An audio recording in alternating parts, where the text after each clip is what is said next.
वैशाली। एशक सावन recording studio हरसी।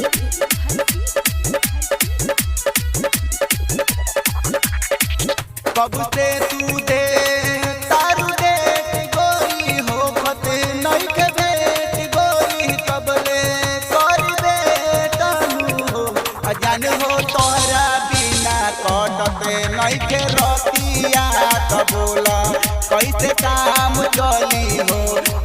कब से तू दे तारू दे गोरी हो फते नहीं के बेट गोरी कबले कर दे अजान हो तोहरा बिना कटते नइखे रतिया बोला कैसे काम चली हो। अजान हो तोहरा बिना कटते नइखे रतिया बोला कैसे दाल गली हो।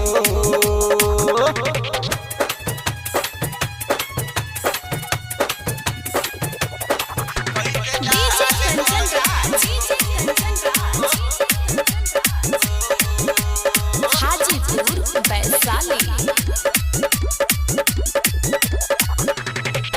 अपने काटे न तारू आधा पेट के झूला लइका तो लइका बुढ़वा कहेला रसगुल्ला। अपने काटे न तारू आधा पेट के झूला लइका तो लइका बुढ़वा कहेला रसगुल्ला। अब तो उठा द तू बरदा मचा द तू गरदा हो। अजान हो तोहरा बिना कटते नइखे रतिया कबूला कैसे काम चली हो। अजान हो तोहरा बिना कटते नइखे रतिया कबूला कैसे दाल गली हो।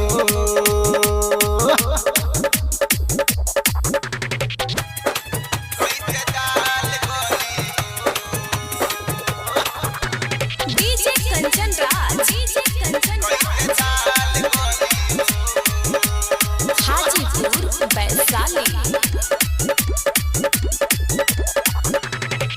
रोज रोज राती खानी सपना में आवेलू मिलत जोगाड़ नइखे नाइट फल करवावेलू। रोज रोज राती में तू सपना में आवेलू मिलत जोगाड़ नइखे नाइट फल करवावेलू। अब तो बुझाता ई मुआई की दादा कतराई हो। अजान हो तोहरा बिना कटते नइखे रतिया बोला कैसे काम चली हो। अजान हो तोहरा बिना कटते नइखे रतिया बोला कैसे काम चली हो।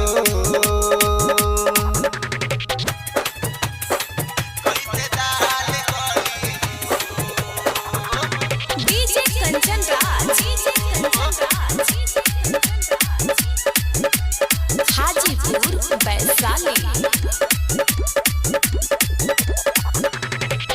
आर्यन ताली खतरन पुजवा के कहानी मुना छोड़न इनकर दूरे छाके पानी। आर्यन ताली खतरन सिला के कहानी रवि छोड़न इनकर दूरे छाके पानी। गावता अब राजा भोजपुरिया की शोभे बादीवाना हो। अजान हो तोहरा बिना कटते नइखे रतिया बोला कैसे काम चली हो। अजान हो तोहरा बिना कटते नइखे रतिया बोला कैसे माल मिली हो। एशक सावन रिकॉर्डिंग स्टूडियो हरसी।